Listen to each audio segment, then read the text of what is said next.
Gracias, amable televidente, por seguir en sintonía. Estamos tratando este tema tan interesante acerca de el nacimiento del Mesías, cómo el Mesías vino a este mundo y cómo se convirtió en la simiente de la mujer, nació de María Virgen, también cómo él es la simiente de Abraham, por medio de la cual Dios bendeciría a todas las naciones, al mundo entero, por supuesto a todos aquellos que crean en él.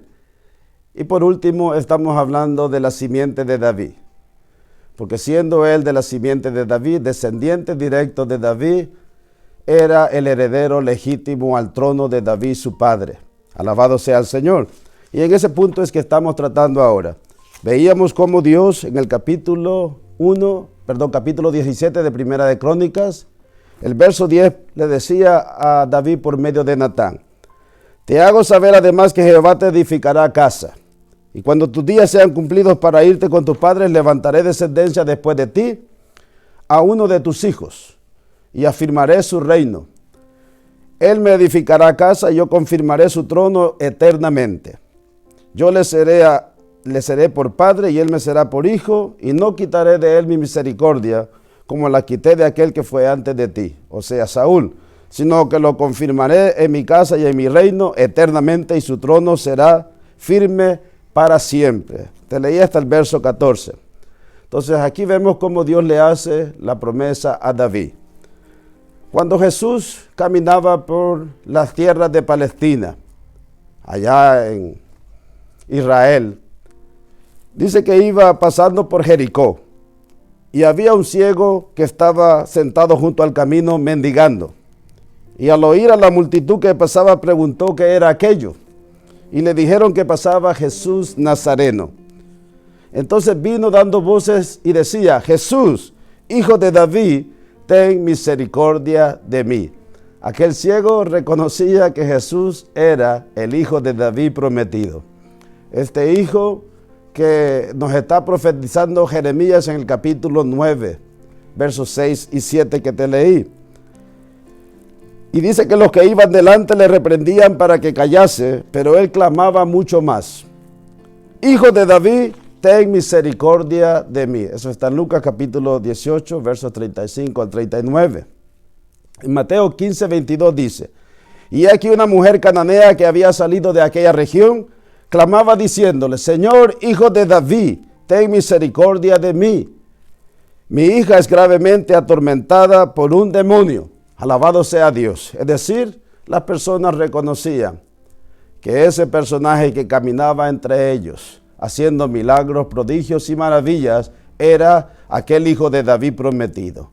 Era el Mesías prometido a la nación de Israel, pero había llegado de una forma muy humilde. No había venido montado en un caballo blanco con una gran corona y una espada gigante y ejércitos que le seguían. No, llegó a Jerusalén sentado en un pollino, en un hijo de animal de carga.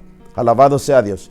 Entonces, para ser heredero legítimo al trono, este hijo que nacería tendría que ser descendiente directo de David.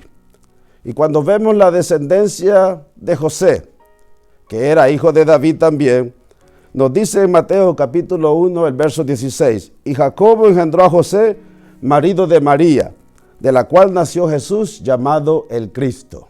Alabado sea Dios. Quiere decir que José era descendiente de David. Por lo tanto, cuando Jesús nace y llega a este hogar, José se convierte en su padre adoptivo. Por lo tanto, es descendiente de David y también heredero al trono. Pero también María era descendiente de David. Alabado sea el Señor. La línea de María también estaba ligada a la descendencia de David, por la línea de Natán, no por la línea de Salomón como la línea de José. Aquí en el libro de Lucas capítulo 3, versos 23, 31 y 32, que te los voy a leer, dice así: Jesús mismo al comenzar su ministerio era como de 30 años. Hijo según se creía de José, hijo de Elí, hijo de Melea, hijo de Mainán, hijo de Matata, hijo de Natán, hijo de David, hijo de Isaí, hijo de Obed, hijo de Boz, hijo de Salmón, hijo de Naasón. Por lo tanto, este linaje representa la línea de María, que también era descendiente de David. De manera que por cualquier lado que nosotros lo busquemos, Jesús era el heredero al trono de David, su padre, y Dios estaba cumpliendo la promesa que le había hecho de que nacería entonces aquel Mesías, el Redentor prometido. Alabado sea Dios. Y nació en una forma muy humilde. Amén. En el hogar de José y de María. Dice que María y José se casaron, pero no vivieron como marido y mujer hasta que dio a luz a su hijo primogénito. No la conoció, dice, hasta que dio a luz a su hijo primogénito. Eso está en Mateo capítulo 1, el verso 25. En conclusión, podemos decir que Jesús es el hijo de María Virgen, según lo profetiza Isaías 7:14 y también Mateo 1:25. Es la simiente de la mujer, la simiente prometida a Abraham, y es el descendiente de David, legítimo heredero al trono. Por tanto, este niño que nos es nacido, este hijo que Dios nos ha dado, su hijo unigénito, se convertirá en el Rey de Reyes y Señor de Señores. Cuando Cristo murió en la cruz del Calvario, usted recordará que se escribió el título, que lo escribió Poncio Pilatos, y dijo: este es Jesús Nazareno, el Rey de los judíos. Los judíos se molestaron, quería que Poncio Pilatos cambiara aquella inscripción, pero Poncio Pilatos dijo: lo que he escrito, he escrito. Ahora Jesús no solamente es el Rey de los judíos, Jesús es el Rey de Reyes y Señor de Señores, que un día va a venir montado en un caballo blanco, con todo su poder, con toda su gloria y su majestad a esta tierra. Le quieres servir hoy, lo quieres aceptar hoy como tu único y suficiente Salvador. ¿Por qué tú quieres retrasar un evento tan maravilloso?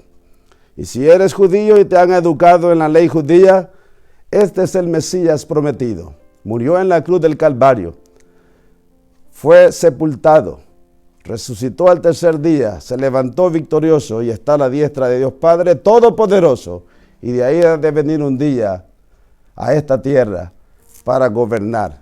¿Quieres formar parte de ese gobierno eterno de Jesucristo? Recíbele hoy como tu suficiente Salvador. Yo quiero orar por ti. Todo lo que necesitas hacer es dar un paso de fe. Y si tú le recibes hoy, vas a pasar de muerte a vida. Y el Señor te va a perdonar todos tus pecados. Ora conmigo esta oración de fe. Padre Santo, vengo delante de tu presencia arrepentido. Reconozco que Jesucristo es el Mesías, el Salvador, que tú enviaste a este mundo de esa forma tan sencilla y tan humilde. Y así fue Él a la cruz para morir por todos mis pecados. Le recibo como mi único y suficiente Salvador. Escribe mi nombre en el libro de la vida y ayúdame, Señor, a serte fiel. Gracias, Padre Santo. Amén. Si has hecho esta oración, ponte en contacto con nosotros. En la pantalla de tu televisor aparecen unos números con los cuales puedes contactarte con nosotros. Con gusto vamos a atender a tu llamada y vamos a orar por tu necesidad. Será pues entonces hasta la próxima. A esta misma hora, por este mismo canal, Dios te bendiga ricamente.